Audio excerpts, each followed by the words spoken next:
வணக்கம் நேயர்களே, மீண்டும் ஒரு வெளிச்சத்தில் சந்திப்பதில் மகிழ்ச்சி. இன்று எங்களோடு விசேட அதிதியாக ஈழத்திலிருந்து வருகை தந்திருக்கும் இலங்கை நாடாளுமன்ற உறுப்பினர் திரு சுமந்திரன் அவர்கள் கலந்து கொள்கிறார்கள். வணக்கம் திரு சுமந்திரன் அவர்களே. வணக்கம். நீங்கள் தமிழர் தேசிய கூட்டமைப்பினுடைய மிக முக்கியமான ஒரு பாத்திரத்தை வகிக்கின்ற ஒரு பிரதிநிதி. ஆனால் தமிழரசு கட்சியினுடைய பாரம்பரியத்திலிருந்து வராத ஒருவர். கொழும்பில் பிறந்து, கொழும்பில் படித்து, கொழும்பில் வாழ்ந்து உங்களுடைய அனுபவங்கள், உங்களுடைய செயற்பாடுகளை இனம் கண்டு கொண்ட தமிழர் தேசிய கூட்டமைப்பு உங்களை மிக முக்கியமான ஒரு பிரதிநிதியாக தேர்ந்தெடுத்து இந்த பதவியை உங்களுக்கு தந்திருக்கின்றார்கள். அந்த வகையில் உங்களுடைய செயற்பாடுகள் சிறப்பு வாய்ந்தவையாக இருக்க வேண்டும். நாங்கள் கேள்விப்பட்ட முறையில் நீங்கள் பல தடவைகளில், பல சந்தர்ப்பங்களில் தமிழர்களுக்கு, கொழும்பில் வாழ்ந்த தமிழர்களுக்கு உதவி புரிந்திருக்கிறீர்கள். முக்கியமாக சில தமிழர்கள் இரவோடு இரவாக ஹோட்டலிலிருந்து, லாட்ஜ்களிலிருந்து திருப்பி அனுப்பப்பட்ட பொழுது நீங்கள் தான் உங்களுடைய மனித உரிமை சபை சார்பாக நீங்கள் அவர்களுக்காக வாதாடி அந்த அந்த அந்த நடவடிக்கை நிறுத்தி இருக்கிறீர்கள் என்ற ஒன்று கேள்விப்படுகின்றோம். ஒன்று. இரண்டாவது, இந்த காணிப்பதிவு விடயத்தில் சமீபத்தில் நடந்த விடயங்கள். இந்த விடயங்களில் உங்களுடைய செயற்பாடு பற்றி ஏதாவது சொல்ல முடியுமா? நான் ஒரு சட்டத்தரணி. நான் கொழும்பிலே பிறந்தவன் இல்லை, யாழ்ப்பாணத்திலே பிறந்தவன். ஆனால் கொழும்பிலே வளர்ந்தவன். சட்டத்துறையிலே விசேஷமாக உரிமைகள் அடிப்படையிலே பலவிதமான வழக்குகள் செய்து வந்திருக்கிறேன். கடந்த 20 வருட காலமாக சட்டத்தரணியாக செயற்பட்டதன் காரணமாகவும் அரசியலமைப்பு சட்டம் சம்பந்தமாக, மனித உரிமைகள் சம்பந்தமான வழக்குகளிலே நிபுணத்துவம் பெற்ற ஒருவனாக நான் கணிக்கப்படுகிறேன். அந்த வகையிலே உரிமைகள் மீறப்படுகிற போது அதற்காக குரல் கொடுக்கிற சட்டத்தரணிகள் குழாம் என்று ஒரு மிகுந்த சொற்பமானவர்கள் அங்கே இருக்கிறார்கள். அதிலே ஒருவராக நான் செயற்பட்டிருக்கிறேன். நீங்கள் சொன்னதைப் போல முக்கியமான ஒரு வழக்கு கொழும்பில் இருந்து தமிழர்கள் திருப்பி அனுப்பப்பட்ட போது அதனை தடுத்து நிறுத்திய வழக்கு. தற்போது காணி பதிவுக்கு எதிராக நான் கொண்டு வந்திருக்கிற வழக்கிலே நான் வழக்கறிஞராக செயற்படவில்லை. இதிலே நான் முறையீட்டாளனாக ஒரு தரப்பினராகத்தான் என்னுடைய பெயரிலே தான் வழக்கு தாக்கல் செய்யப்பட்டிருக்கிறது. எனக்கென்று வழக்கறிஞர்கள் நீதிமன்றத்திலே வேறு வழக்கறிஞர்கள், சிரேஷ்ட வழக்கறிஞர்கள் ஆஜராகிறார்கள்.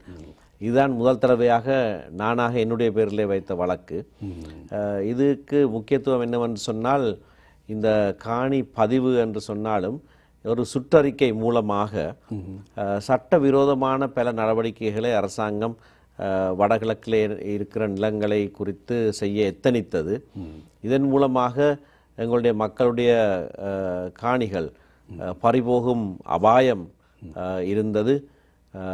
இராணுவ தலைவர்கள் கொண்ட குழுக்கள் காணிகள் சம்பந்தமான பிணக்குகளை தீர்க்கிற குழுக்களிலே அங்கம் வகிக்கிறார்கள். இப்படியான பலவிதமான அம்சங்களை உடைய இந்த சுற்றறிக்கையை நாங்கள் எப்படியாவது நிறுத்த வேண்டும் என்ற நோக்கோடு நீதிமன்றத்தில் இந்த வழக்கு தாக்கல் செய்யப்பட்டது. தற்போது அதனை வாபஸ் பெற்றிருக்கிறார்கள்.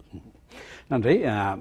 தமிழர் கூட்டமைப்பு என்றவுடனே புலம்பெயர்ந்த தமிழுக்கு பெரும்பாலான புலம்பெயர்ந்த தமிழர் மட்டுமல்ல, ஒட்டுமொத்தமாக தமிழர்களுக்கு இந்த நீங்கள் கூட்டமைப்பு அரசுடன் நடத்தி வருகின்ற பேச்சுவார்த்தை, இந்த பேச்சுவார்த்தை நீண்ட காலமாக நடைபெற்று வருகிறது. அது ஒரு இழுத்தடிப்புக்கான ஒரு அரசு தரப்பிலிருந்து இழுத்தடிப்புக்கான ஒரு முயற்சி என்று விமர்சிக்கப்படுகிற ஒன்று. இப்பொழுது அது நிறுத்தப்பட்டிருக்கிறது என்று அறிகின்றோம். அது கூட அந்த சிங்கள தரப்பினுடைய விஜயசிங்கவுக்கே தெரியாத அளவுக்கு அவர்கள் அதை செய்திருக்கின்றார்கள். இந்த நேரத்தில் இந்த இப்படியான பேச்சுவார்த்தைகள், ஒப்பந்தங்கள், கிழித்தறிப்புகள், முறிவுகள் எல்லாமே நாடு சுதந்திரம் பெற்ற காலத்திலேருந்து வந்து கொண்டிருக்கு. அது தொடர்ந்தும் நடைபெற்று கொண்டே இருக்கிறது, எந்த விதமான பிரயோசனம் இல்லாமல். இந்த நேரத்தில் இதற்கான தேவை என்ன இருக்கின்றது என்பதை நீங்கள் உங்கள் பார்வையில் சொல்லுங்கள். இந்த பேச்சுவார்த்தை என்ற காரியம் நாங்களாக கேட்டு ஏற்படுத்தப்பட்ட ஒன்று. ஆகையினாலே இதிலே போய் நாங்கள் சிக்கி தவிக்கிறோம் என்று மக்கள் நினைப்பது தவறான ஒரு காரியம். பொது தேர்தல் முடிந்த கையோடு நாங்கள் தான் அரசாங்கத்துக்கு ஒரு அறைகூவல் விடுத்தோம். மக்கள் எங்களை பிரதிநிதிகளாக தெரிந்தெடுத்திருக்கிறார்கள். போர் முடிந்து விட்டாலும் போருக்கு காரணமாக இருந்த அரசியல் பிரச்சனை, தமிழர்களுடைய தேசிய பிரச்சனை இன்னும் தீர்க்கப்படாமல் இருக்கிறது. அதை தீர்க்க வேண்டுமாக இருந்தால் நீங்கள் மக்களுடைய பிரதிநிதிகளாகிய எங்களோடு பேச வேண்டும், நாங்கள் அதனை பேசி தீர்க்க வேண்டும், நாங்கள் பேசுவதற்கு தயாராக இருக்கிறோம் என்று சொல்லியிருந்தோம். அப்படி இருந்தும் அரசு மனமில்லாமல் தான் இருந்தது. ஏனென்று சொன்னால் போர் முடிந்து விட்டது, இதற்கு பிறகு என்னத்துக்கு பேச்சுவார்த்தை என்பதுதான் அரசாங்கத்துடைய நினைப்பு. இந்திய அரசாங்கம் ஜனாதிபதி மஹிந்த ராஜபக்சவை புதுடில்லிக்கு அழைத்து அவரோடு பேச்சுவார்த்தை நடத்தி தமிழ் தேசிய கூட்டமைப்போடு பேச்சுவார்த்தையை ஆரம்பிக்க வேண்டும் என்று வலியுறுத்தியிருந்தார்கள். அதைத் தொடர்ந்து எங்களையும் அழைத்து இந்திய பிரதமர் உட்பட பிரதான அமைச்சர்கள் பலர் சந்தித்து அரசாங்கத்தோடு இதனை பேசி தீருங்கள் என்று சொன்னார்கள். நாங்கள் சொன்னோம், நாங்கள் எப்பொழுதுமே தயாராக இருக்கிறோம், இது பேசி தீர்க்கப்பட வேண்டிய ஒரு காரியம், காட்டு மிராண்டித்தனமாக முறையிலே நாங்கள் இதனை தீர்க்க வேண்டிய அவசியம் கிடையாது, இது நாங்கள் பேசி தீர்ப்பதற்கு தயாராக இருக்கிறோம் என்று சொன்னோம். அப்படி இருந்தும் அது ஜூலை மாதத்திலே நடந்தது. 2010ஆம் ஆண்டு நவம்பர் மாதம் வரைக்கும் ஜனாதிபதி எதுவும் செய்யவில்லை. அதற்கு பிறகும் இந்திய வெளியுறவுத்துறை அமைச்சர் 2010ஆம் ஆண்டு நவம்பர் மாதம் இலங்கைக்கு வந்து திரும்ப ஜனாதிபதியோடு பேசின பிறகுதான் அவர் ஒரு குழுவை நியமித்து தமிழ் தேசிய கூட்டமைப்போடு இந்த பேச்சுவார்த்தையை ஆரம்பித்தவர். ஆகவே இந்த பேச்சுவார்த்தை நாங்கள் கேட்டு எடுத்த ஒரு காரியம். இந்த பேச்சுவார்த்தையிலே பலனல்ல இல்லாமல் போய்விட்டது என்று தெரிந்தால், இதிலே இருந்து எந்த விதமான பலனும் கிடைக்க மாட்டாது என்று தெரிந்தால் நாங்கள் தொடர்ந்து அந்த பேச்சுவார்த்தையிலே இருக்க மாட்டோம். ஆனால் பேச்சுவார்த்தையிலே நாங்கள் இருக்க வேண்டிய ஒரு அவசியம் இந்த காலகட்டத்தில் இருப்பதையும் நாங்கள் உணர்ந்திருக்கிறோம். ஏனென்றால் ஒரு வெற்றிடத்தை நாங்கள் விட முடியாது. தமிழ் தேசிய கூட்டமைப்பு அந்த இடத்திலிருந்து விலகிவிட்டால் வேறு ஆட்களோடு பேசி நான் தீர்த்து விட்டேன் என்று ஜனாதிபதி சொல்வதற்கு இடம் கொடுக்கக்கூடாது. பேச்சுவார்த்தையை விட்டு விலகிவிட்டால் அதற்கு அடுத்ததாக நாங்கள் என்ன செய்வது என்ற ஒரு கேள்வி எழுகிறது. ஒருவரும் அதை குறித்து சிந்திப்பதில்லை. விமர்சிப்பவர்கள் விசேஷமாக பேச்சுவார்த்தை முறிவடைந்து விட்டால் அதற்கு பிறகும் நாங்கள் தான் மக்களுடைய பிரதிநிதிகள், எங்களோடு பேச வாருங்கள் என்றுதான் நாங்கள் அழைக்க வேண்டும். ஆகவே நாங்கள் இதனை நிதானமாக சிந்தித்து முன்னெடுக்க வேண்டிய விஷயமாக இருந்தது. அரசாங்கம் இழுத்தடிக்கும் நோக்கத்தோடு தான் இருக்கிறது. அதில் எந்த விதமான ஐயப்பாடும் கிடையாது. பேச்சுவார்த்தை ஆரம்பிப்பதற்கே மனதில்லாமல் தான் அரசாங்கம் இருந்தது. ஏனென்றால் போர்தான் முடிந்து விட்டதே, போரிலே நாங்கள் வென்று விட்டோம், இதற்கு பிறகு இவர்களோடு என்னது, தோற்றவர்களோடு என்ன பேச்சு என்பதுதான் அரசாங்கத்துடைய சிந்தனை. ஆனால் அப்படி அல்ல, இது மக்களுடைய ஒரு ஜனநாயக தீர்ப்பு, அதற்கு மதிப்பளிக்கப்பட வேண்டும் என்ற நிர்பந்தத்தோடு நாங்கள் பேச்சுவார்த்தையில் ஈடுபட்டிருக்கிறோம். அப்படியானால் இந்த பாராளுமன்ற தெரிவுக்குழுவில் அங்கம் வகிக்கிறதுக்கு கூட்டமைப்பு ஏன் மறக்கிறது? நாங்கள் மறுப்பு தெரிவிக்கவில்லை. பாராளுமன்ற தெரிவுக்குழுவிலே நாங்கள் அங்கம் வகிப்போம் என்று சொல்லியிருக்கிறோம். பாராளுமன்ற தெரிவுக்குழு என்பது ஜனநாயக நாட்டொன்றிலே மிக முக்கியமான ஒரு குழு. அதிலே பங்கு பெற மாட்டோம் என்று நாங்கள் சொல்ல முடியாது. ஆனால் ஒரு வருட காலத்துக்கு எங்களோடு பேசிவிட்டு அதிலே ஒரு முடிவும் வராத நிலையிலே பாராளுமன்ற தெரிவுக்குழுவை நியமித்தால் அது இன்னும் கூடுதலாக இழுத்தடிப்பதாக இருக்கும் என்ற காரணத்தினாலே பாராளுமன்ற குழு நான் அமைக்கப் போகிறேன் என்று ஜனாதிபதி எங்களுக்கு சொன்ன நேரத்திலே இருந்து நாங்கள் ஜனாதிபதியோடு பேசியிருக்கிறோம். எங்களுடைய தலைவர் சம்பந்தன் அவர்கள் ஜனாதிபதியோடு பேசி ஒரு இணக்கப்பாட்டுக்கு வந்தார். அது என்னவென்று சொன்னால், இந்த ஒரு வருட காலம் நாங்கள் பேசின பேச்சிலே தமிழ் தேசிய கூட்டமைப்புக்கும் அரசாங்கத்துக்கும் இடையில் ஒரு இணக்கப்பாடு ஒன்று வருமாக இருந்தால் முக்கிய விஷயங்களிலே அந்த இணக்கப்பாட்டை பாராளுமன்ற தெரிவுக்குழுவுக்கு தமிழ் தேசிய கூட்டமைப்பு அரசாங்கத்தினுடைய தீர்வு திட்டம் இதுதான் என்று முன்வைக்கப்படும் என்பதுதான் அந்த அவர்கள் இருவரும் ஏற்றியிருந்த முடிவு. அதை எங்களுடைய பேச்சுவார்த்தையிலையும் நாங்கள் எழுதி கைச்சாத்திட்டு இருக்கிறோம். ஆகையினாலே அதுதான் அரசாங்கம் எங்களோடு செய்து கொண்ட ஒரு உடன்படிக்கை. நாங்கள் பேச்சுவார்த்தையிலே ஒரு தீர்வுக்கு வருகிற போதுதான் பாராளுமன்ற தெரிவுக்குழுவிலே நாங்கள் பங்கு பெற்றுவோம் என்பது அரசாங்கமும் ஏற்றுக்கொண்ட ஒரு நிலைமை. அதைத்தான் நாங்கள் இப்பொழுது சொல்லுகிறோம். இன்னமும் அந்த நிலை எய்தப்படவில்லை. நாங்கள் ஒரு தீர்வுக்கு வருகிற போது நாங்கள் பாராளுமன்ற குழுவுக்கு வருவோம். இந்த பாராளுமன்ற தெரிவுக்குழுவில் தமிழர் கூட்டமைப்பு, தேசிய கூட்டமைப்பு தவிர்ந்த ஏனைய பிரதிநிதிகள், தமிழ் பிரதிநிதிகள், குறிப்பாக கருணா போன்றவர்கள் அங்கம் வகிப்பார்களா? அப்படியானால் தமிழர் கூட்டமைப்பு, தேசிய கூட்டமைப்பு தமிழருடைய ஏக பிரதிநிதிகள் அல்ல என்று நிரூபிப்பதற்கான ஒரு முயற்சியாக அரசாங்கத்தினுடைய பக்கத்தால் இதை பார்க்க முடியுமா? நாங்கள் எப்பொழுதுமே தமிழ் மக்களுடைய ஏக பிரதிநிதிகள் நாங்கள் என்று சொல்லவில்லை. ஆனால் தமிழ் மக்களுடைய விசுவாசம் உள்ள பிரதிநிதிகள் நாங்கள் என்று சொல்லுகிறோம். நாங்கள் ஏக பிரதிநிதிகள் சொல்ல முடியாது. என்னென்னு சொன்னால் இபிடிபி கட்சியைச் சேர்ந்த 3 தெரிவு செய்யப்பட்டார்கள் பாராளுமன்ற தேர்தலில். ஐக்கிய தேசிய கட்சியைச் சேர்ந்த ஒருவர் கூட யாழ்ப்பாணத்திலிருந்து தெரிவு செய்யப்பட்டார். ஆகையினாலே தமிழ் தேசிய கூட்டமைப்பு மக்களுடைய ஏக பிரதிநிதிகள் என்று ஒரு காலமும் நாங்கள் சொன்னது கிடையாது. ஆனால் பெரும்பாலான தமிழ் மக்களுடைய அபிலாஷைகளை பிரதிநிதித்துவப்படுத்துகிற கட்சி நாங்கள் தான் என்பது எங்களுடைய நிலைப்பாடு. அது மட்டுமல்ல, அப்படியான ஒரு நிலைப்பாடு இருக்கிற காரணத்தினாலே தமிழ் தேசிய கூட்டமைப்பு ஏற்றுக்கொள்ளாத எந்த தீர்வையும் நடைமுறைப்படுத்த முடியாது, அது தமிழ் மக்களால் ஏற்றுக்கொள்ளப்பட்டதாக சொல்ல முடியாது என்று நாங்கள் சொல்லுகிறோம். அதற்கு நியாயம் உண்டு. டக்ளஸ் தேவானந்தாவோடு அல்லது கருணாவோடு பேசி இனப்பிரச்சனைக்கு தீர்வு காண முடியாது. ஏனென்றால் தமிழ் தேசிய கூட்டமைப்பைத்தான் மக்கள் பெரும்பான்மையாக தெரிவு செய்திருக்கிறார்கள். ஆகையினாலே தமிழ் தேசிய கூட்டமைப்பு ஏற்றுக்கொள்ளுகிற தீர்வு தான் தமிழ் மக்கள் ஏற்றுக்கொள்ளுகிற தீர்வாக அமையுமே தவிர மற்றபடி அல்ல. இந்த சமீபத்தில் SM கிருஷ்ணா அவர்கள் இந்திய வெளியுறவு அமைச்சர் வந்து போன பிறகு பொங்கல் கொண்டாட்டத்திற்கோ என்னதவிக்காகவோ அவர் அறிக்கை விட்டிருக்கின்றார், ஜனாதிபதி மஹிந்த ராஜபக்ச 13வது சட்ட திருத்தத்துக்கு மேலான ஒரு தீர்வை கொடுப்பதற்கு தயாராக இருக்கிறார் என்று. ஆனால் அவர் அறிவிக்கின்ற பொழுது, SM கிருஷ்ணா அறிவிக்கின்ற பொழுது அவருக்கு பக்கத்தில் நின்ற GL பீரிஸ் இலங்கை வெளிவிவகார அமைச்சர் அதை பற்றி எதுவுமே சொல்லவில்லை. அதே நேரத்தில் கூட்டாக அறிக்கையும் விடவில்லை. அப்போ இப்பொழுது இந்தியாவினுடைய இந்த SM கிருஷ்ணாவுடைய அறிக்கையை வைத்துக்கொண்டு தமிழர்கள் வந்து ஏதோ ஒரு நல்ல ஒரு தீர்வு வரப்போகின்ற என்ற ஒரு எதிர்பார்ப்போடு இருக்கின்றார்கள். இது எவ்வளவு தூரத்துக்கு உண்மையாக இருக்கலாம், அல்லது சிங்கள தரப்பினுடைய இன்னும் ஒரு ஏமாற்று முயற்சியினுடைய வலைக்குள் SM கிருஷ்ணா விழுந்திருக்கின்றாரா? திரு கிருஷ்ணா அவர்கள் சொன்ன கூற்று முன்னர் பல தடவைகள் எங்களுக்கு வாக்குறுதி கொடுத்ததை போல ஜனாதிபதி மஹிந்த ராஜபக்ச 13ஆம் திருத்தத்தை முழுமையாக அமுல் நடத்துவதற்கும் அதற்கு மேலாக சென்று அதிகார பரவலாக்குதலை அர்த்தமுள்ளமாக்குவதற்கும் தான் உடன்பட்டிருக்கிறார் என்று திரும்பவும் எனக்கு வாக்குறுதி கொடுத்திருக்கிறார் என்று சொன்னார். அது பொய்யாக இருக்க முடியாது. ஏனென்றால் அது பகிரங்கமாக செய்யப்பட்ட ஒரு கூற்று. அவர் அந்த கூட்டை செய்கிற போது இலங்கை வெளியுறவு அமைச்சர் பேராசிரியர் பீரிஸ் அவரோடு பக்கத்திலே நின்றிருக்கிறார். இலங்கை அரசாங்கம் அதனை இதுவரைக்கும் மறுத்துரைக்கவில்லை. ஆனால் அதிலிருந்து தெரிகிற காரியம் என்னவென்று சொன்னால், ஜனாதிபதி மஹிந்த ராஜபக்ச எப்பொழுதுமே இந்தியாவுக்கு கொடுக்கிற வாக்குறுதி அதுதான்.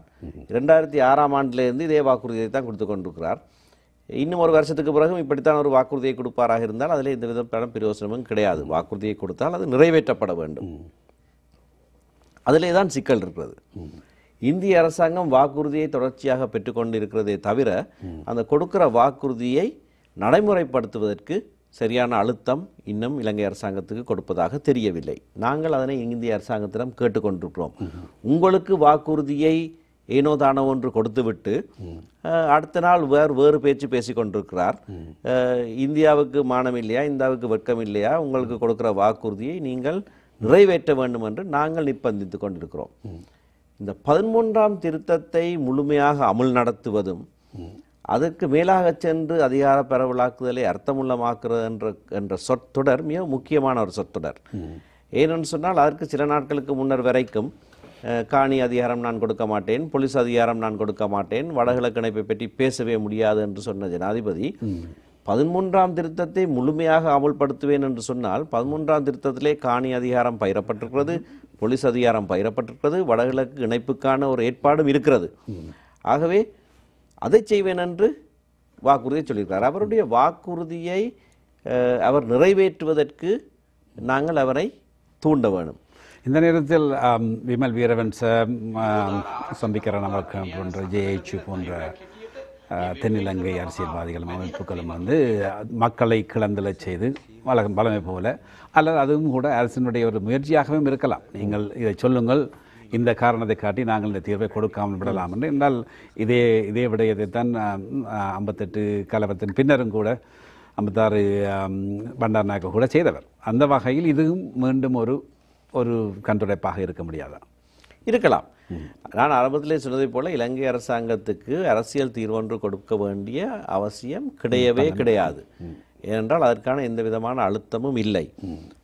அவர்கள் நேரடியாகவே எங்களுக்கு சொல்லுகிற ஒரு காரியம், நீங்கள் தானே ஆயுதம் எடுத்து போராடினீர்கள் தனி நாட்டுக்காக, தோற்று விட்டீர்கள், பேசாமவே படுத்து கிடங்கள், உங்களுக்கு என்ன அரசியல் தீர்வு என்று கேட்கிறார்கள். அதுதான் போர்னாலே வருகிற விளைவு. தோற்றால் முழுவதும் தோற்ற நிலைமை.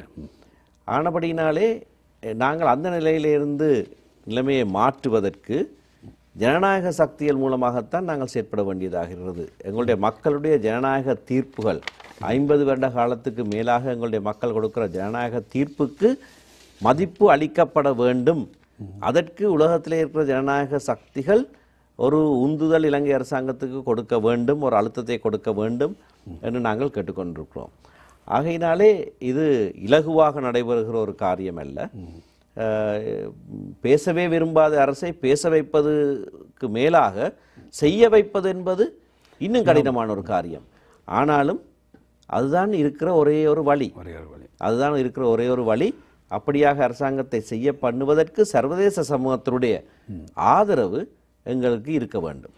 சர்வதேசங்க சொன்ன பொழுது நீங்கள் கூட்டமைப்பு கடந்த சில மாதங்களில் பல சுற்றுப்பயணங்களை உலகமும் பூராகவும் மேற்கொண்டு வந்திருக்கின்றீர்கள். உங்களுக்கு அவருடைய வேண்டுகோள் அப்படியாக இருந்ததா, அல்லது நீங்களாகவே அந்த முயற்சி எடுத்து அந்த நாடுகளை அந்த அதிகாரிகளை போய் சந்தித்தீர்களா? அங்கிருந்து ஏதாவது அழுத்தங்கள் வந்ததா? சென்ற அக்டோபர் மாதம் அமெரிக்க இராஜாங்க திணைக்களம் எங்களை அழைத்திருந்தது, அழைத்து பேச்சுவார்த்தை நடத்தியது. அதைத் தொடர்ந்து நாங்கள் கனடாவிலேயும் இங்கிலாந்திலேயும் நாங்களாக கேட்டு சில பேச்சுவார்த்தைகளை நடத்தினோம். சில வாரங்களுக்கு முன்னர் தென்னாப்பிரிக்காவிலே இருந்து ஆப்பிரிக்க தேசிய காங்கிரஸுடைய 100ஆண்டு விழாவுக்கு எங்களை அழைத்திருந்தார்கள். அதற்கு போன நேரத்திலே அங்கே இருந்த ஆப்பிரிக்க தலைவர்களோடு நாங்கள் பேசியிருக்கிறோம். தமிழ் தேசிய கூட்டமைப்பு இலங்கை தமிழ் மக்களை பிரதிநிதித்துவப்படுத்துகிற ஒரே அரசியல் அமைப்பு என்பதிலே உலகத் தலைவர்கள் மத்தியிலே எந்த விதமான சந்தேகமும் இல்லை. அது மட்டுமல்ல, போரின் இறுதி கட்டத்திலே நடந்ததாக சொல்லப்படுகிற பலவிதமான வன்முறைகளுக்கு கதியானவர்கள், அதாலே பாதிக்கப்பட்டவர்களையும் பிரதிநிதித்துவப்படுத்துகிறது தமிழ் தேசிய கூட்டமைப்பு தான் என்பதிலே உலகத்திலே எவருக்கும் ஐயப்பாடு கிடையாது. ஆகையினாலே ஒரு நல்லிணக்கத்தை இலங்கையில் ஏற்படுத்த வேண்டும். இலங்கையிலே வாழுகிற மக்கள் ஒன்று சேர்ந்து இனி வாழ வேண்டும், முன்னோக்கி போக வேண்டும் என்று சொல்லுகிறவர்கள் எல்லாம் அந்த நல்லிணக்கத்தை ஏற்படுத்துவதற்கு காலகாலமாக இருந்து வருகிற இந்த அரசியல் பிரச்சனைக்கு தீர்வு காணப்பட வேண்டும். சரியான நியாயமான முறையிலே தீர்வு காணப்பட வேண்டும். அது ஒன்று. இந்த போரினாலே பாதிக்கப்பட்ட தமிழ் மக்களுடைய நீதி கிடைக்க வேண்டும். அதாலே மரித்தவர்கள், காணாமல் போனவர்கள், அதற்கு பொறுப்பு கூறிய கடப்பாடு யாரிடத்திலே இருக்கிறது என்ற கேள்விகள் இன்றைக்கு எழுந்திருக்கின்றன. அதிலே பாதிக்கப்பட்டவர்களுடைய குரல் என்று அவர்கள் தேடுகிற போது தமிழ் தேசிய கூட்டமைப்பை தான் நாடுகிறார்கள். ஆகவே இந்த இரண்டு காரியங்களிலேயும் தமிழ் தேசிய கூட்டமைப்பு மிகவும் முக்கியமான ஒரு இடத்தை வைத்து கொண்டிருக்கிறது. அதன் மூலமாகத்தான் நாங்கள் ஒட்டுமொத்தமாக தமிழ் மக்களுக்கு நீதி கிடைக்க வேண்டும், நியாயமான முறையிலே இது நிறைவேற்றப்பட்டு நாங்கள் முன்னோக்கி போக வேண்டுமாக இருந்தால் அரசியல் தீர்வும் அதிலே ஒரு அங்கம் வகிக்கிறது. ஏனென்றால் அதுதான் மூல காரணமாக இருக்கிறது. அது தீர்க்கப்பட வேண்டும் என்று நாங்கள் உலக சமுதாயத்திலே கேட்டுக்கொண்டு இருக்கிறோம். அதில் நீங்கள் உங்களோட பயணத்தில் ஒரு காத்திரமான வெற்றி கிடைத்திருக்கின்ற நம்புவீர்களா, அல்லது வெற்றி கிடைத்ததா இல்லையா என்று சொல்ல முடியாது. வெற்றி கிடைத்தது என்று நான் இன்றைக்கு சொன்னால் அதற்கு மேலாக 10 மடங்கு இலங்கை அரசாங்கம் நாளைக்கு தன்னுடைய செயற்பாட்டை நடத்தி கொண்டிருக்கும். வெற்றி கிடைக்கவில்லை என்று சொன்னால் எங்களுடைய மக்களுக்கு அது மிகவும் சோர்வாக இருக்கும். வேலை நடந்து கொண்டிருக்கிறது. மிக திறமையான சட்டத்தினுடைய பதில். இந்த நேரத்தில் நீங்கள் புலம்பெயர்ந்த தமிழர் அமைப்புகளையும் தமிழ் மக்களையும் சந்தித்தும் வருகிறீர்கள். இவரிடமிருந்து நீங்கள் எதிர்பார்க்கின்ற அளவுக்கு உதவிகள் கிடைக்கின்றனவா, அல்ல ஆலோசனைகள், கருத்து பகிர்வுகள் கிடைக்கின்றனவா? புலம்பெயர்ந்த மக்களிடத்தில் இருந்து எங்களுக்கு நாங்கள் எதிர்பார்த்ததற்கு மேலாக உதவிகள், கிடைத்து கொண்டே இருக்கின்றன. நாள் செல்ல செல்ல அவர்கள் எங்களோடு சேர்ந்து இயங்குகிற முறைகளிலேயும் பலவிதமான ஒருமைப்பாடு உண்டு. நாங்கள் இதனை நேரடியாக இலங்கை அரசாங்கத்துக்கே சொல்லியிருக்கிறோம், சர்வதேச சமூகத்துக்கும் சொல்லியிருக்கிறோம்.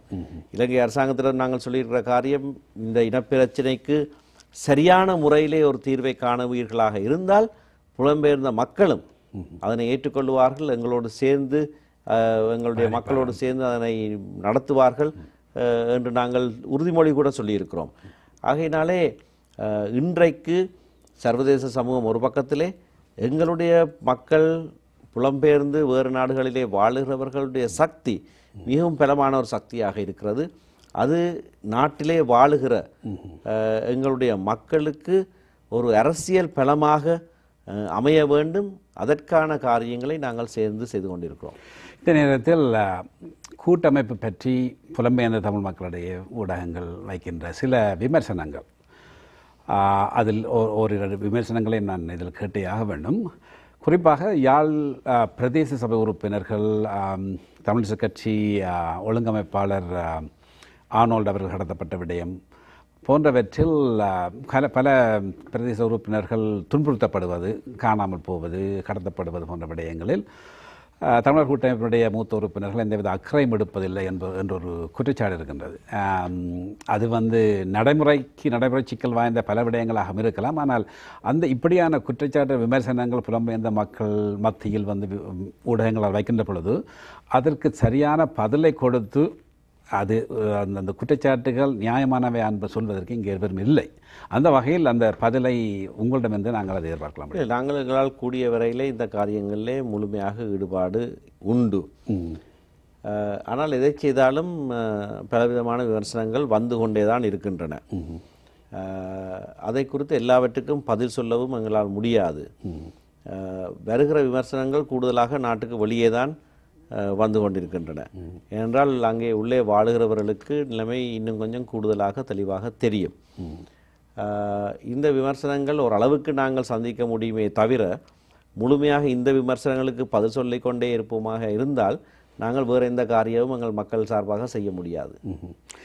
இருந்தாலும் மக்கள் ஏற்கனவே உங்கள் தரப்பாக, அதாவது தமிழர் கூட்டமைப்பு, தேசிய கூட்டமைப்பு தரப்பாக வெளிநாடுகளில் இருக்கின்ற ஊடகங்கள் ஒரு வகையில் இந்த விமர்சனங்களை சில வேளையில் ஊதி பெருப்பிக்கின்ற விடயங்கள், சரியான பதில் கொடுக்காமல், சரியான பெர்ஸ்பெக்டிவ், சரியான கண்டெக்ஸ்டில் அதை போடாமல் இருப்பதனால் மக்கள் குழம்பியிருப்பார். அப்போ உங்களுக்கு நிச்சயமாக புலம்பெயர்ந்த தமிழ் மக்களிலே அதிகமான ஆதரவு இருக்கின்றது என்று கருதினால் இப்படியான விடயங்களில் அவருடைய சந்தேகங்களை தணிக்க வேண்டிய ஒரு தேவையும் இருக்கின்றது. அந்த வகையில் தான் நான் இந்த பதில் சில வேளைகளில் இவர்களுக்கு ஒரு உற்சாகத்தை கொடுக்கலாம் என்ற வகையில் கேட்டேன்.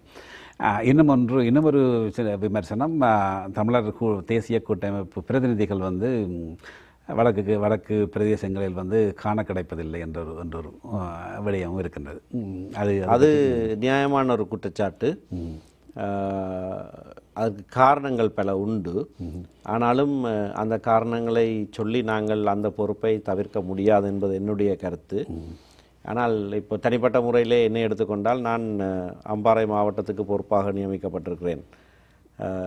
ஆனால் நான் அங்கு செல்வது மிகவும் அருமை. ஏனென்றால் எனக்கு வேறு விதமான பொறுப்புகளும் கட்சி கொடுத்திருக்கிறது. அரசியல் தீர்வு சம்பந்தமான காரியங்களிலே, விசேஷமாக வெளிநாடுகளிலே சென்று இந்த காரியங்களை அணுக வேண்டிய பொறுப்பு இருக்கிறது. அப்படியாக நாங்கள் இருக்கிறது 13 பேர், மிகவும் சொற்ப எண்ணிக்கையான பாராளுமன்ற உறுப்பினர்கள். அதிலே சிலர் தொடர்ச்சியாக தங்களுடைய பிரதேசங்களிலே இருந்து மக்களுடைய தேவைகளை கவனித்துக் கொண்டிருக்கிறார்கள். ஆனால் தலைமை பொறுப்பிலே இருக்கிற சிலருக்கு வேறு பல பொறுப்புகளும் இருக்கிற காரணத்தினாலே அதனை முழுமையாக செய்ய முடியாமல் இருக்கிறது. அது உண்மைதான். நிச்சயமாக. இறுதியாக முள்ளிவாய்க்கால் பேரழிவின் பின்னர் தொடர்ந்தும் மக்கள் தேர்தலில் உங்களை நம்பி, அதாவது கூட்டமைப்பு, தமிழ் தேசிய கூட்டமைப்பை நம்பி பல தடவைகள் தேர்தல் வாக்களித்து உங்களிடம் ஒரு பாரிய பொறுப்பை ஒப்படைத்திருக்கின்றார்கள். உலகமும் நீங்கள் ஏற்கனவே கூறியது போல தமிழ் தேசிய கூட்டமைப்பை தான் தமிழ் மக்களுடைய பிரதிநிதிகளாக அதை வாரிசாக கொண்டு உங்களோடு பேசுவதற்கு எத்தனித்து வருகின்றது. இந்த உங்களுடைய பயணத்தில் நிச்சயமாக புலம்பெயர்ந்த தமிழர்கள் ஒரு பங்கு இருக்கின்றது நாங்கள் சொல்லியிருக்கின்றோம். எப்படியான கடமைகளை, எப்படியான தேவைகளை நீங்கள் புலம்பெயர்ந்த மக்களிடமிருந்து எதிர்பார்க்கிறீர்கள்? எங்களுடைய மக்களுடைய அரசியல் பலமாக அவர்கள் அமைய வேண்டும். அதற்கு சில வியூகங்களை நாங்கள் வகுக்க வேண்டும். இது பகிரங்கமாக வெளிப்படையாக பேச முடியாத விஷயமாக இருந்தாலும் இலங்கை அரசாங்கத்துக்கு அங்கே வாழுகிற மக்கள் அநாதராக இல்லை, அவர்களுக்கென்று குரல் கொடுக்கிற, அவர்களுடைய நன்மையிலே கருத்தாக இருக்கிற சமூகம் ஒன்று உலகமெங்கும் வியாபித்திருக்கிறது என்கிற எண்ணம் தொடர்ச்சியாக இருக்க வேண்டும். அது மட்டுமல்லாமல் அங்கே இருக்கிற மக்களுடைய குரலாக உலக நாடுகளிலே உலக தலைவர்களிடத்திலே பேசுவதற்கு, அவர்கள் சார்பிலே பேசுவதற்கு, தொடர்ச்சியாக அந்த கருமங்களை முன்னெடுப்பதற்கு புலம்பெயர்ந்த மக்களுடைய ஈடுபாடு மிகவும் அத்தியாவசியமானதாக இருக்கிறது. அது மட்டுமல்லாமல் இன்றைக்கு அங்கே உள்நாட்டிலே இடம்பெயர்ந்து திரும்பவும் மீள்குடியேற்றம் செய்யப்படுவதாக சொல்லப்பட்டு தங்களுடைய காணிகளுக்கும் தங்களுடைய இடங்களிலேயும் வெறுமனே கொண்டு போய் விடப்பட்டிருக்கிற மக்களுடைய வாழ்வாதாரங்களை கட்டியெழுப்புவதற்கும் திரும்பவும் அவர்கள் தங்களுடைய வாழ்க்கைகளை தொடங்குவதற்கும் தேவையான பலவிதமான நிதியுதவியை கூட புலம்பெயர்ந்த மக்கள் கொடுக்கலாம். அப்படியான ஈடுபாடு செய்கைகளிலே அவர்கள் ஈடுபட்டிருக்கிறார்கள் ஏற்கனவே. இன்னும் கூடுதலான விதத்திலே அப்படியான ஈடுபாடுகளையும் நாங்கள் எதிர்பார்க்கிறோம். ஒட்டு மொத்தத்தில் சொல்லப்போனால் உள்நாட்டிலே நலிந்து போய் கஷ்டப்பட்டு இருக்கிற மக்களுக்கு ஒரு உறுதுணையாக, சகோதரர்களாக புலம்பெயர்ந்த மக்கள் செயற்பட்டு கொண்டிருக்கிறார்கள். நன்றி. உங்கள் இலட்சியம் வெற்றி பெற, உங்கள் பயணம் வெற்றி பெற, ஈழத்தில் உள்ள மக்கள் உடைய சுபீட்சம் பெறுவதற்கான உங்களோட முயற்சிகள் வெற்றி பெற வாழ்த்திக்கொண்டு விடைபெறுகிறோம். நன்றி, வணக்கம். இந்த சந்தர்ப்பத்துக்காக உங்களுக்கு நன்றி. சரி நேயர்களே, வெளிச்சத்தின் முதல் பகுதியாக இலங்கையிலிருந்து வந்திருக்கும் நாடாளுமன்ற உறுப்பினர், தமிழ் தேசிய கூட்டமைப்பின் நாடாளுமன்ற உறுப்பினர் திரு சுமந்திரன் அவர்களை சந்தித்தோம். ஒரு சிறிய இடைவேளையின் பின்னர் இரண்டாவது பகுதியில்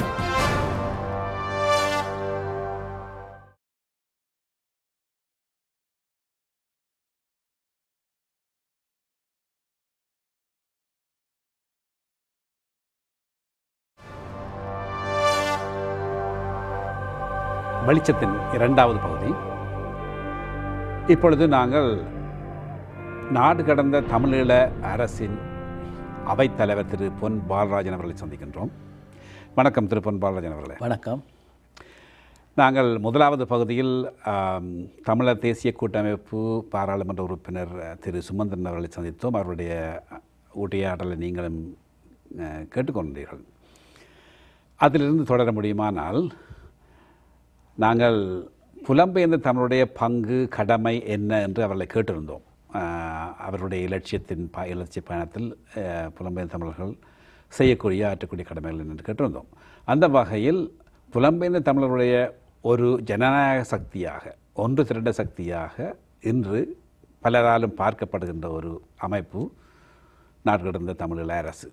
அதன் அவைத்தலைவர் என்ற வகையில் அதனுடைய செயற்திட்டங்கள் பற்றி, அதாவது சுமந்திரன் எதிர்பார்க்கின்ற கடமைகளை செய்யக்கூடிய வகையில் இந்த அமைப்பு இருக்கின்றதா, அல்லது இதை விட பாரிய செயற்திட்டங்களோடு தமிழக அரசு, நாடு கடந்த தமிழ் அரசு காத்திருக்கின்றதா? உங்களுடைய பார்வையில் அதை சொல்ல முடியுமா? இந்த இந்த இந்த விடயத்தில் நீங்கள் ஏற்கனவே நான் ஒன்றை குறிப்பிட வேண்டும். இதுவரையில் நீங்கள் ஒரு ஆய்வாளராகவே பங்கு பெற்றிருக்கின்றீர்கள். இந்த நிகழ்ச்சியில் நீங்கள் நாடு கடந்த தமிழீழ அரசின் சபாநாயகராக இருந்து உங்களுடைய பதிலை நாங்கள் எதிர்பார்க்கின்றோம். இந்த இப்படி ஒரு வாய்ப்பை தந்தமைக்கு முதலில் நான் நன்றி சொல்ல வேண்டும். ஏனென்று சொன்னால், வளமையான ஆய்வுகளை நிகழ்த்துகின்ற பொழுது நாடு கடந்த தமிழ் அரசின் சார்பான கருத்துக்களை நான் முன்வைப்பதில்லை.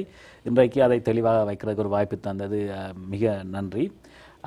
நான் சுமந்திரன் அவர்களுடைய பேச்சை சென்ற சனிக்கிழமை கேட்டிருந்தேன். 47 நிமிடங்கள் ஒரு சிறந்த சொற்பொழிவை ஆற்றியிருந்தார்கள் கனடிய தமிழர் பேரவை விருந்தில். இன்றைக்கு அவருடைய நேர்முக இதை நான் கேட்டுக்கொண்டிருந்தேன். மதிப்புக்குரிய சுமந்திரன் அவர்களுடைய வரையறை வந்து ஒரு ஒரு வித்தியாசமான வரையறைக்குள்ளே தான் அவர்கள் வேலை செய்கின்றார்கள். அந்த வரையறை வந்து தமிழ் மக்கள் கொடுத்த ஆணை ஈழத்திலே, மற்றது இலங்கை அரசாங்கம் அவர்களுக்கு கொடுக்கக்கூடிய சில கட்டுப்பாடுகள், மற்றது இந்தியா அமெரிக்கா போன்ற நாடுகள் அவர்களுக்கு மேலே காட்டுகின்ற சில அழுத்தங்களோ அல்லது சொல்லுகின்ற வாய்ப்புகளோ ஆலோசனைகளோ, இந்த அனைத்தையும் உள்ளடக்கியதாக சுமந்திரன் அவர்களுடைய கருத்து இருக்கு. அப்போ சுமந்திரன் அவர்களுடைய அந்த டிஎன்ஏனுடைய கருத்தை நாங்கள் பார்க்கின்ற பொழுது, அவர்கள் இப்பொழுது தமிழ் மக்களினுடைய இடைக்கால தீர்வு சம்பந்தமான ஒரு செயற்பாட்டில்தான் அவர்களுடைய சிந்தனைகளும் செயற்பாடுகளும் போக்குகளும் இருக்கின்றது. அவர்களுக்கு ஏனென்றால் அது அவர்களுடைய காலத்தின் கட்டாயமாக இருக்கின்ற ஒன்று. ஏனென்றால் போரினால் மிக மோசமாக பாதிக்கப்பட்ட ஒரு மக்களை பிரதிநிதிப்படுத்துகின்ற அமைப்பு என்ற ரீதியிலே அந்த தேவைகள் பல இருக்கின்றன. அப்போ அந்த காயங்கள் ஆற வேண்டியதாக இருக்கின்றன, அந்த மக்களின் வீடுகளுக்கு போக வேண்டிய தேவைகள். அப்படியால் அவர்களுடைய அந்த கண்டெக்ஸ்டிலே அந்த சூழலுக்குள்ளே நாங்கள் பார்க்கலாம். ஆனால் நாடு கடந்த தமிழ் அரசாங்கம் என்று நாங்கள் பார்க்கின்ற பொழுது இந்த பேச்சுவார்த்தைகள் அனைத்துமே பொதுவாக ஒரு நம்பிக்கையற்றவதாக இருக்கின்றது.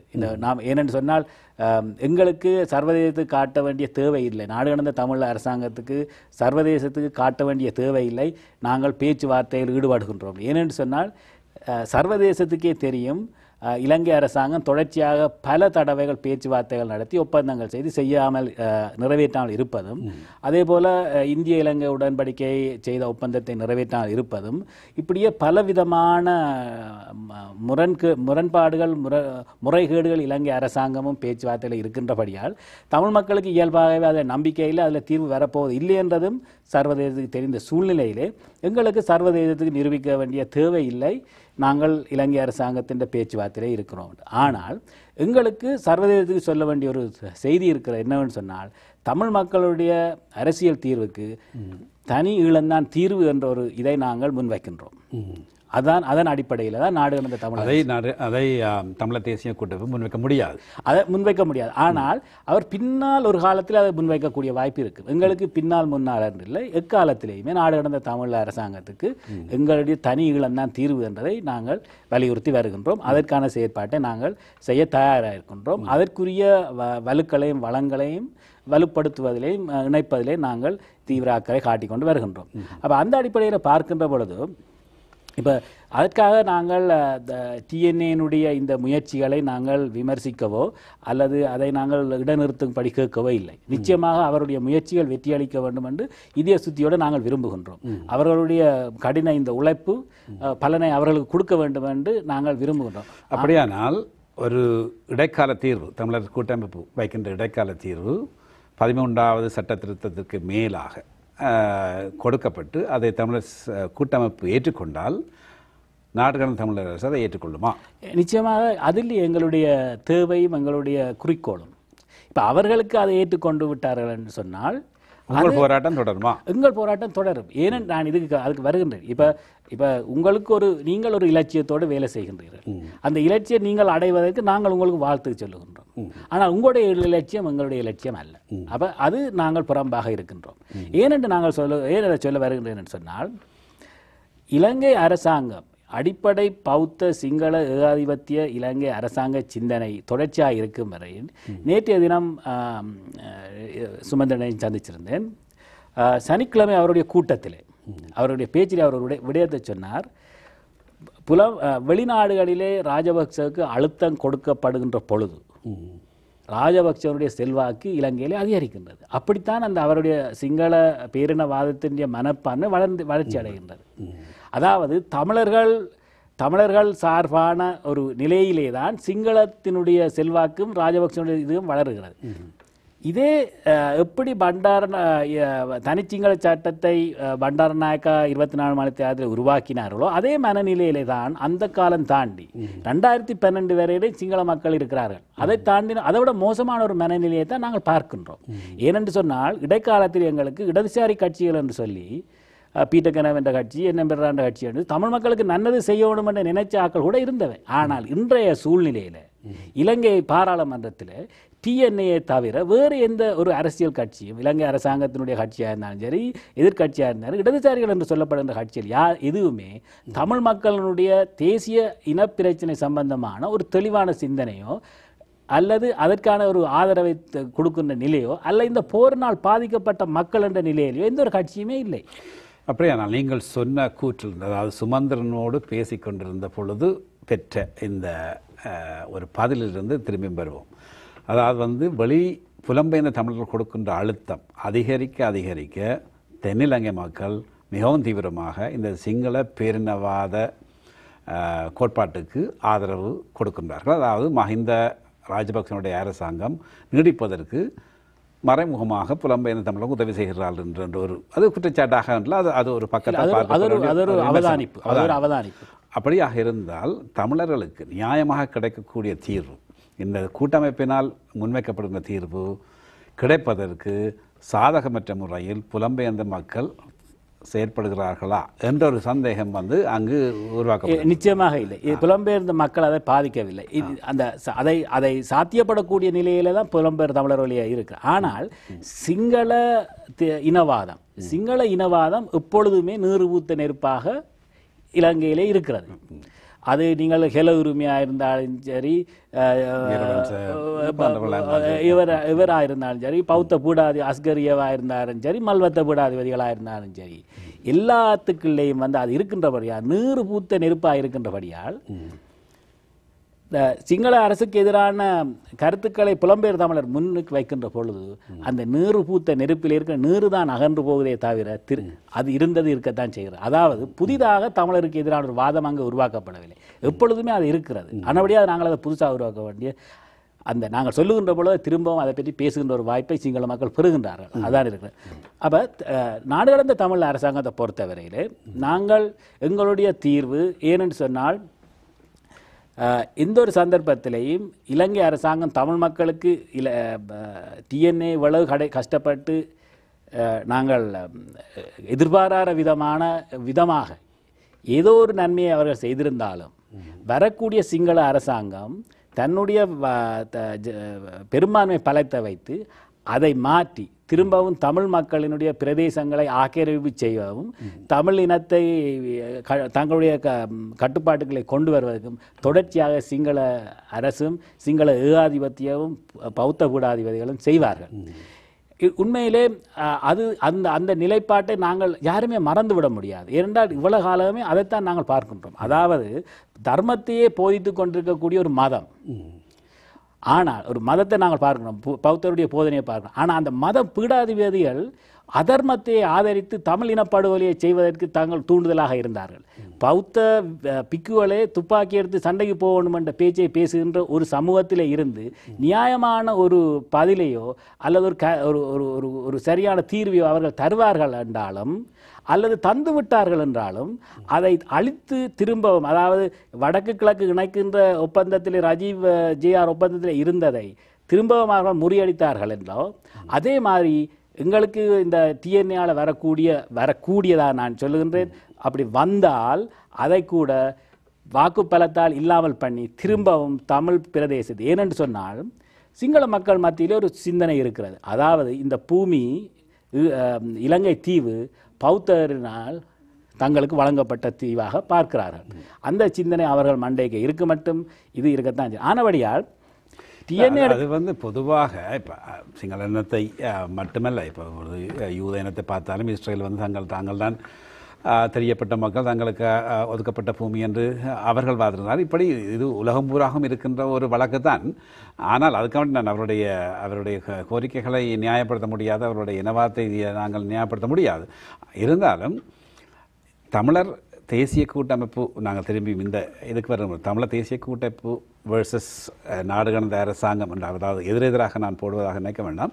நாடு கடந்த தமிழீழ அரசு வெளிநாடுகளில் கொடுக்கின்ற அழுத்தங்கள் ஒருவேளை பாதிப்பாகவும் அமையலாம், அதே நேரத்தில் சாதகமாகவும் அமையலாம். இந்த சாதகமாக பார்க்கப்படுற விடயங்கள் நீங்கள் இதை பார்க்கிறீர்கள். அதாவது நீங்கள் நாடு கடந்த அரசாங்கம் சார்பாக வெளிநாடுகளில் எடுக்கின்ற நடவடிக்கைகள் செயற்பாடுகளை முற்றுமுழுதாக வழியில் சொல்ல முடியாது. ஆனாலும் சில மக்களுடைய ஒரு ஆதங்கம் இருக்கின்றது. இவர்கள் 3 வருடத்துக்கு முன்னர் தெரியப்பட்டதிலிருந்து இப்பொழுது அப்படியே இருக்கிறார்கள், அவர் எதுவும் செய்யவில்லை, என்ன செய்கிறார்கள் என்று சொல்லி தெரியாது. இந்த ஊடகங்கள் நிச்சயமாக அதுகளை ஊதிப்பெருப்பிக்கின்ற நிலைமையில் இருக்கின்றது.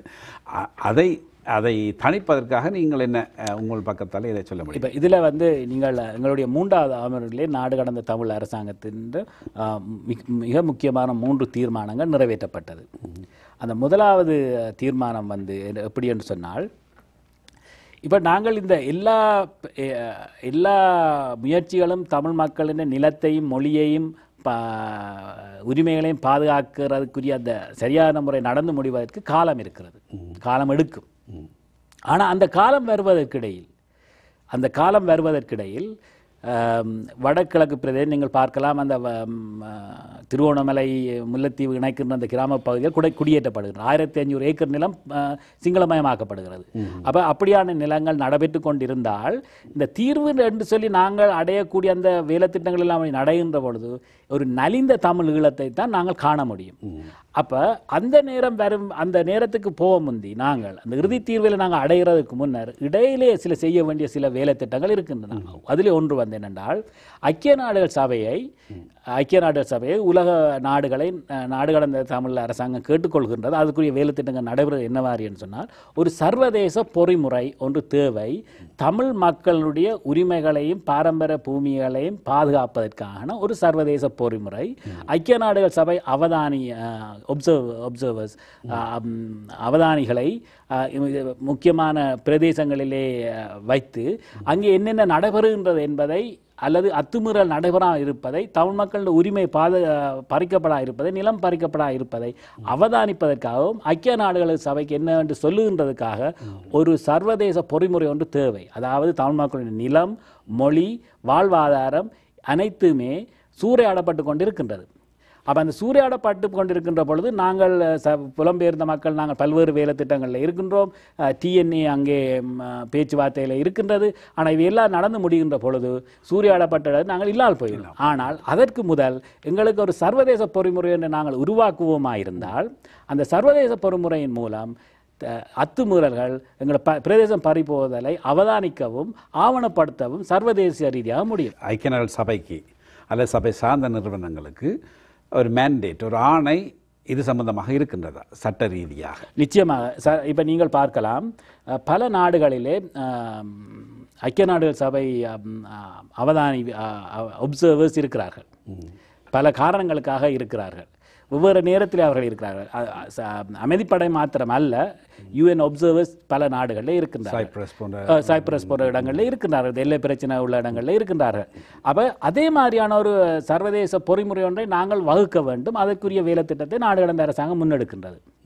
அதாவது ஐக்கிய நாடு ஏனென்று சொன்னால் இது அனைத்துமே ஆவணப்படுத்த வேண்டும். எங்களுடைய பிரச்சனை தீர்வதற்கு நாங்கள் எடுக்கின்ற முயற்சியில் வெற்றி அடைகின்ற காலமும் இலங்கை அரசாங்கம் தமிழ் பிரதேசத்தை சிங்களமயமாக்கின்ற காலம் கதி மிக வேகமாக இருக்கின்றபடியால் எங்களுக்கு இது தேவையானதாக இருக்கின்றது. இந்த பிராக்டிக்கலான ஒரு நிலைப்பாட்டை நாடு கடந்த அரசாங்கம் எடுத்திருக்கின்றது.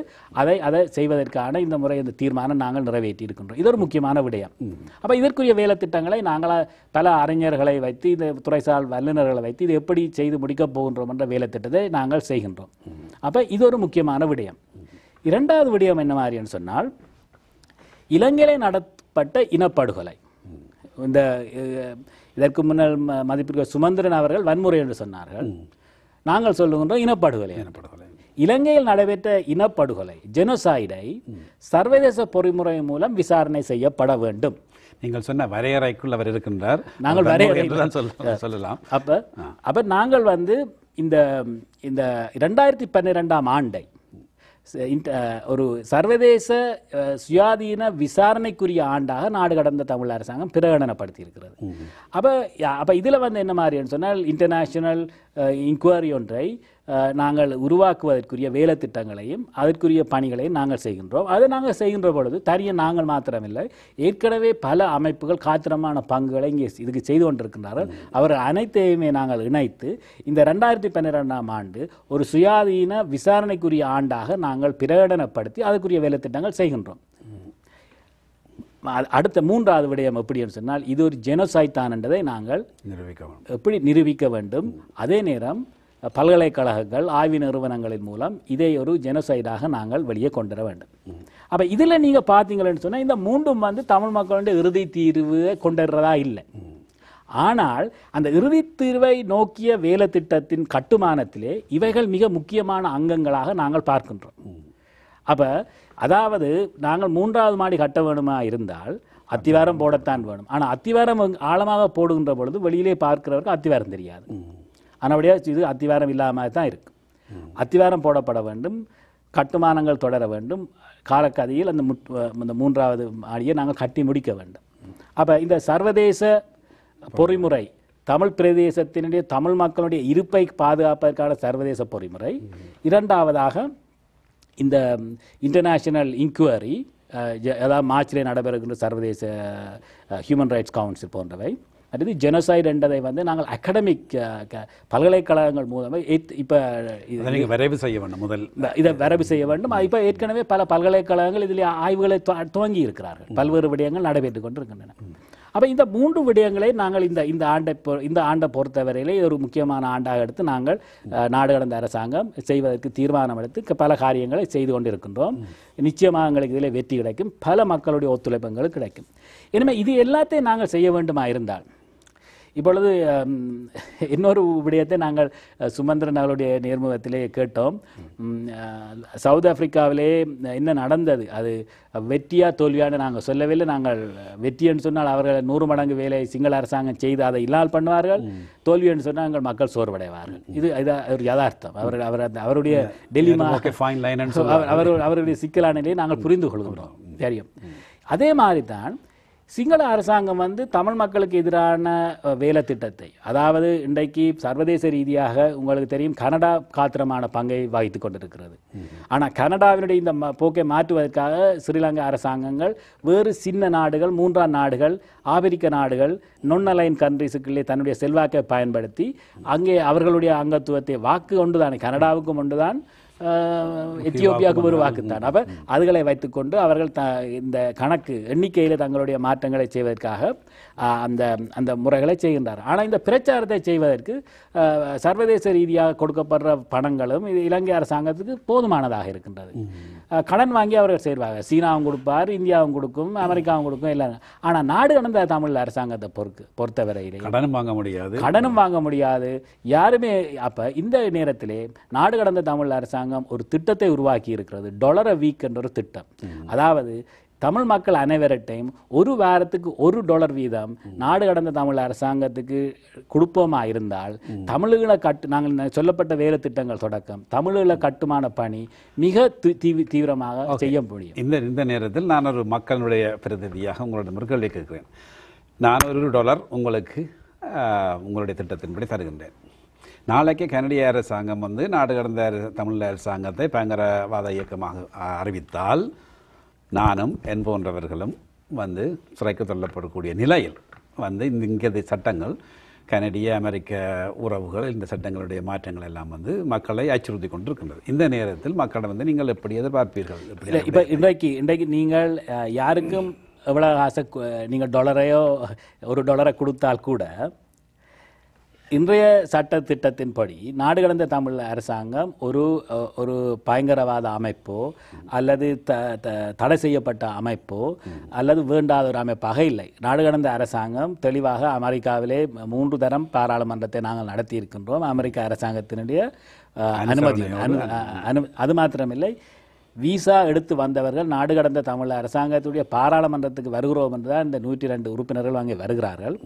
3வதாக இந்த கான்ஸ்டிடியூஷன் நாங்கள் 1வது அரசியலமைப்பை நிறைவேற்றின இடம் வந்து அமெரிக்காவின் அரசியல் நிறைவேற்ற அதுக்குரிய அனுமதியை நாங்கள் அவரிடம் பெற்றிருக்கின்றோம். அதே நேரம் நாடு கடந்த தமிழ் அரசாங்கம் வெளிப்படையாக தன்னுடைய கணக்கு வழக்கை காட்டி கொண்டிருக்கிறது. நீங்கள் பார்க்கலாம், நாங்கள் எங்களுடைய பேங்க் அக்கௌண்ட் நம்பரோட எல்லாமே இருக்கிறது.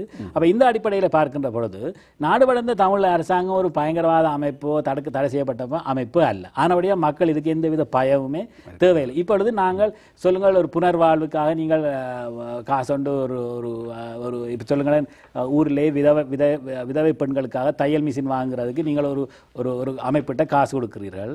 அதே அதே போலத்தான் நீங்கள் பார்க்கலாம். ஆனால் நாங்கள் கேட்டுக்கொள்வது என்ன மாதிரின்னு சொன்னால் எந்தவித அச்சமும் தேவையில்லை. வாரத்துக்கு $1 நாடு கடந்த தமிழ் அரசாங்கத்து நீங்கள் ஸ்டாண்டிங் ஆர்டர் மூலம் வழங்க முடியும். அதன் மூலம் உண்மையிலே இதை செய்யலாம். உண்மையிலே பல விடயங்கள் எங்களுக்கு செய்ய இருக்கின்றது. போதிய அளவு நிதி எங்களிடம் இல்லாத பெரிய குறையாக இருக்கிறது. விரைவாக நாடு கடந்த அரசாங்கத்தினுடைய நடவடிக்கைகளில் மக்கள் ஒரு சில மாதங்களை முன் பேசப்பட்ட ஒரு மிக முக்கியமான ஒரு விடயம் நாடு கடந்த அரசாங்கத்தின் பிரதிநிதிகள் தென் சூடான் புதிய நாடு அங்குரார்ப்பணத்தின் போது அழைப்பு விடுக்கப்பட்டன. நீங்கள் உங்கள் பிரதிநிதிகள் அங்கே போயிருக்கின்றார்கள். இந்த வகையில் இவர்கள் இதை பொதுவான மக்கள் இதை நாடு கடந்த அரசாங்கம் ஒரு அங்கீகாரம் பெறுகின்ற ஒரு நிலைமையாக அதை ஒரு மகிழ்ச்சியான விடயமாக பேசிக்கொண்டார்கள். இந்த நேரத்தில் தென் சூடானுடைய அந்த நாட்டினுடைய பிறப்பின் பின்னணியில் இந்த அல்பஷீர், அதாவது சூடானுடைய அதிபர் மீதான போர்க்குற்ற விவகாரம் இருந்தது. அந்த விவகாரத்தை வைத்து அமெரிக்காவும் தென் சூடான் விடுதலை போராளிகளும் சேர்ந்து தான் இந்த ஒரு நாட்டினுடைய பிறப்பிற்கு காரணமாக அமைந்திருக்கிறார்கள். அந்த மாதிரியான ஒரு பாணியில் நாடு கடந்த தமிழ் அரசாங்கம் ஜனாதிபதி மஹிந்த ராஜபக்ச மீதான போர்க்குற்றத்தை விரைவுபடுத்தி அதை ஒரு அழுத்தமாக பிரயோகித்து தமிழருக்கான தீர்வை கொடுக்கக்கூடிய சாத்தியக்கூறுகள் இருக்கின்றன. நிச்சயமாக அதைத்தான் நாங்கள் பார்க்கிறோம். நாங்கள் இதை இப்போ நாங்கள் 3 விடயத்தை சொன்னேன். ஜெனோசைட், அதாவது இன அழிப்பை இலங்கை அரசாங்கம் செய்தது, அதுக்கு பொறுப்பு ராஜபக்ச என்ற விடயத்தை நாடு கடந்த தமிழ் அரசாங்கம் தீவிரமாக கையாளுகின்றது.